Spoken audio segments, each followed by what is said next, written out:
Hello everyone, this is doctor GMD. Welcome to pharma blog. ఈరోజు మనం ఒక topic గురించి డిస్కస్ చేద్దాం.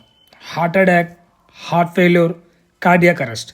ఈ మూడు ఒకటే అనుకుంటారు, బట్ దీనికి ఉన్న డిఫరెన్స్ ఈరోజు తెలుసుకుందాం. Number 1, heart attack or myocardial infection. ఇందులో కరోనరీ ఆర్టరీస్లో క్లాట్ ఫామ్ అవుతుంది. ఇందులో హార్ట్ బ్లడ్ని పంప్ చేస్తుంది, బట్ హార్ట్ మజిల్స్ని బ్లడ్ సరిపోయేంతగా బాడీకి సప్లై చేయవు. దీన్నే హార్ట్ అటాక్ అంటారు. దీని సిమ్టమ్స్ ఎలా ఉంటాయంటే షార్టేజ్ ఆఫ్ బ్రీత్, ఊపిరి అందకపోవడం, అనీజీగా ఉండడం, చెస్ట్ పెయిన్ రావడం, ఎస్పెషల్లీ లెఫ్ట్ సైడ్, అక్కడ నుంచి బాడీ నుంచి లెఫ్ట్ షోల్డర్కి స్ప్రెడ్ అవ్వడం.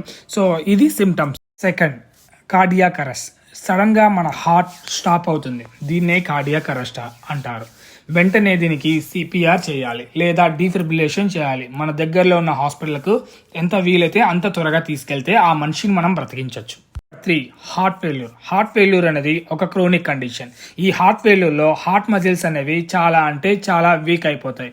సో మన బాడీలో ఫ్లూయిడ్ అనేది ఎక్కువగా ఉంటుంది. దానివల్ల మనకు వాపులు రావడం జరుగుతుంది. సో ఈ మూడు డిఫరెన్స్ ఏంటో మీకు ఐడియా ఉంది కదా. Thank you for follow our channel.